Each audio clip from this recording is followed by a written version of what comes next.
สบายดีสวัสดีเนาะมื้อนี้น้องอ่อนสิพาทุกคนเลาะตามหิมเซ่เนาะพาทุกคนเลาะเก็บผักเนียงเลยนะเพราะว่าเฮากับล้นนะมันพาทุกคนมาชมวิวบรรยากาศยามแดงๆเนาะพายเรือเนาะแล้วก็มีนะเสียงที่ดังบ่มีเสียงรถยังเสียงโกมเนาะเขาเจ้าโกมน้ำหิมเซ่ขึ้นไปใส่อีกนะเราสิพาทุกคนเลาะเก็บผักเลยเนาะเพราะว่าน้องอ่อนก็ขอบใจทุกคนเด้อที่เข้ามาติดตามและซัพพอร์ตน้องตลอดมาเนาะคนอยากให้น้องออนเฮ็ดคลิปอะไรกับคอมเมนต์มาหลายเด้อแต่ว่าเฮากับบ่ฮู้เนาะมีหลายคนกับคอมเมนต์หลายคลิปนั่นนี่แล้วน้องออนเสร็จคลิปนอนนี่เฮาก็พาทุกคนรอเบิ่งน้ำเซ่เนาะว่าเฮาสิไปทางใดก่อนที่เฮาสิไปพาเล็กๆไปหมุดหอยก่อนเนาะหอยก็เป็นหอยตะเลิกเนาะมันก็มีอยู่ในเฮือหน่วยหนึ่งเนาะหอยน้ำเซ่มันเป็นอย่างนี้หอยทางหวานเฮาของหอยตะเลิกคาเมนแล้วเฮาก็มากับบรรดาลานเนาะพามาเนาะหอยตะเลิกอยู่ว่านี่แล้วถ้าทุกคนยังมาดีมาเที่ยวกันหลายทางหวานนครเนาะว่าบรรยากาศยังแดงก็งามเนาะบรรยากาศก็โคตรดีเด้อแบบว่าออกตามทุ่งนาแบบว่ามันเสียงมันก็ล้มเนาะอยู่ทุ่งนามันสิล้มคันเฮาลงมาน้ำเซ่มันสินิ่งเนาะแล้ววิวมันก็สิงามกว่าน้ำเขียวเนาะอย่างนี้เขียวงามเนาะในน้ำมันก็สิบกเนาะถ้าเป็นย่ำฝนน้ำก็สิเต็มพังย่ำแดงสิน้ำบกเพ้นขี้หินเอียงเน่เนาะเอามากับเล็กน้อยเนาะนานหน่อยเงี้ยเขาเจ้าก็มาใส่เวทใส่หม้องนะตามวิถีชีวิตของบ้านเฮาเนาะจะใส่เวทใส่หม้องใส่ดีใส่จันก็เป็นเอากุ้งเขาเจ้าก็ใส่ไส้นะไส้เอาเป็นกุ้งก็มีเนาะกุ้งก็เป็นกุ้งใหญ่เนาะกุ้งน้อยๆกุ้งมัดหรือว่าถ้าทางไทยเขาบอกกินกุ้งเต้นประมาณนั้นเนาะพาทุกคนเราเลยวิวงามๆเลยเนาะนี่เนาะเป็นบรรยากาศยามแดงๆเนาะที่เห็นน่ะมันเป็นบักเนาะเขาแรงขามรถขามเพื่อเนาะก็มีว่ะเขาเจ้าใส่หม้องใส่ยังก็มีเนาะใส่หม้องใส่เวทใส่หม้องเนาะตามแคมท่าน้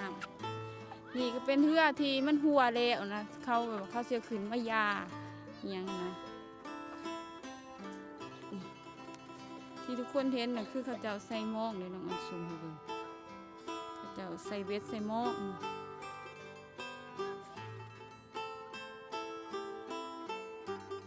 เป็นเด็กหน่อยพายเรือเนาะบรรยากาศน้ำแดงๆก็เอามาฝากทุกคนเนาะก็ขอบใจทุกคนหลายๆเลยที่เขามาเบิ่งก็สิประมาณนี้เลยเนาะผักบงที่เขาเจ้าปลูกไว้เนาะแต่ละย่านนี้เขาสิมีมะเขือผักบงที่เขาเจ้าปลูกไว้ดอกเก็บเลยทางใต้เรียกดอกเก็บผักเนาะเก็บมะเขือเก็บผักบงไก่สิหอกเนาะเขาเจ้าก็ใส่โม่งใส่เวทใส่โม่งเนาะตามธรรมชาติของหวานเฮาเนาะนี่ก็คือเป็นผักบงก็มีโม่งเนี่ยทุกคนเลยเนาะก็น่าสิค่ะถ้าแบบว่าผู้ไร้ค่ายเพื่อเป็นกับอะไรนะ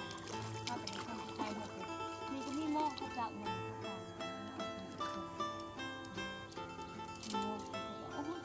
เขาเจ้าทั้งใจเขาเจ้ากลางเจริญเลยเนาะเขาสิเขาเก็บฟักเนาะให้ทั้งของกัน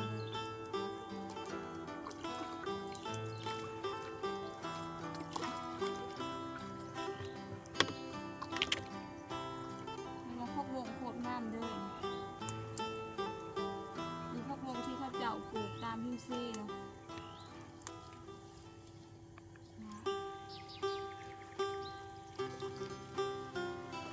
ตามธรรมชาติเลย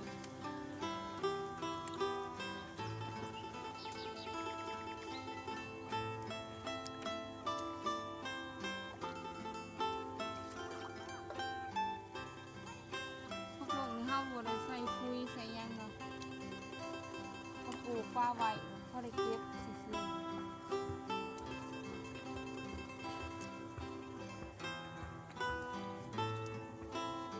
เอาไปขัวห้าเซตไปขัวซื้องูหรือว่าห้อยก็ได้เนาะห้อยกับปี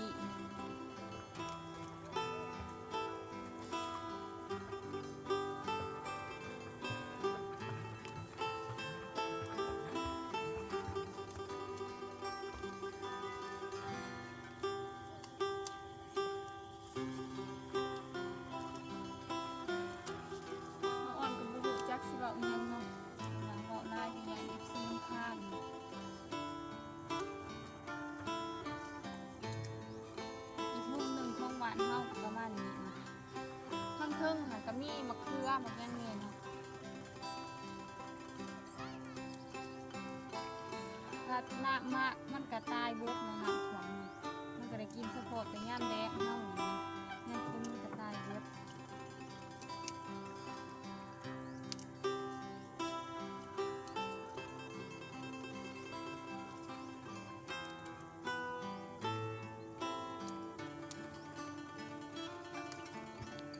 โคตรงามเลยส่วนลายหวานเฮานี่ท่านเป็นซีนเป็นไข่จึงมีซื้อท่านเป็นพักเป็นมะเขือมะแขกยังเฮาก็สิจะเฮ็ดเอาเองเนาะเฮาก็บ่คอยที่จะไปซื้อเนาะเป็นพักเป็นหญ้ายังเฮา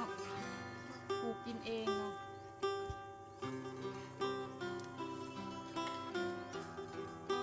น้ำเนาะโคตรน้ำเลยเก็บแล้วเฮาก็สิพาไว้เฮาก็สิรอเก็บเอาแต่นะบ้านเฮานี่ถ้าเป็นงานนี้ส่วนหลายก็เขาเจ้าเก็บไปใส่ขี้เหล้าเนาะแต่ว่าต้มเหล้าแล้วขี้มันเอามาทำซ่ายังกินเอาผักบงไปใส่นี่ให้เลย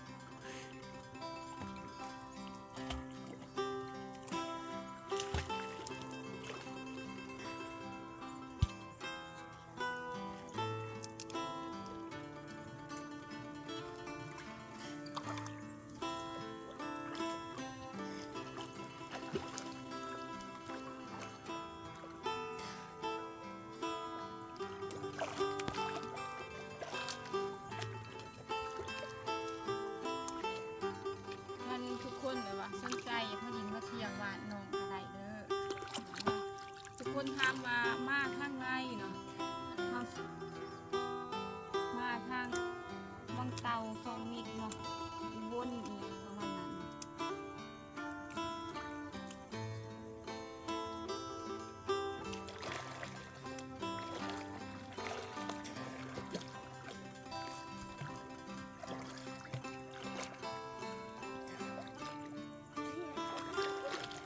เนี่ยถ้าเกิดแบบมันกำลังหายากนะสู้ไว้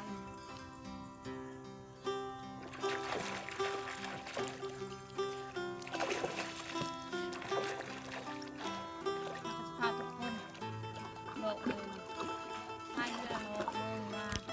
บรรยากาศมันสงบสงไรมันยังแดง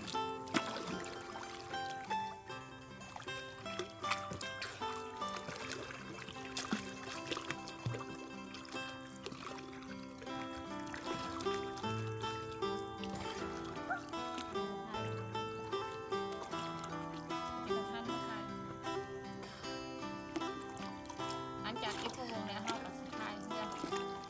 เอาทุกคนลองเบิ่งท่านเมนย่ำคนเขาเจ้ากับชีเฮ็ด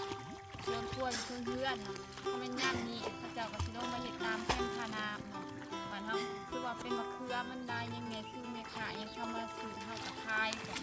คือพวกผมก็สามารถคายไรเราก็ได้เราได้อยู่ประมาณ10,000 กีบเท่าไรติดคือเครือไปเลยเป็นนวลคือมะเขือค่ะโลหนึ่ง4-5,000ก็ส่วนก็ได้อยู่ประมาณ10 โลอย่างเนี้ยครับเก็บเท่านึงเท่าไรตื้มเนาะก็ได้ลงลายก็พออยู่ได้เนาะอยู่ตามบ้านเฮาแต่ก็บ่รับบ่รวยเนาะแต่ก็พอไรจะกินเนี่ยสิได้ร่วงในร้ายก็บ่ไรเนาะ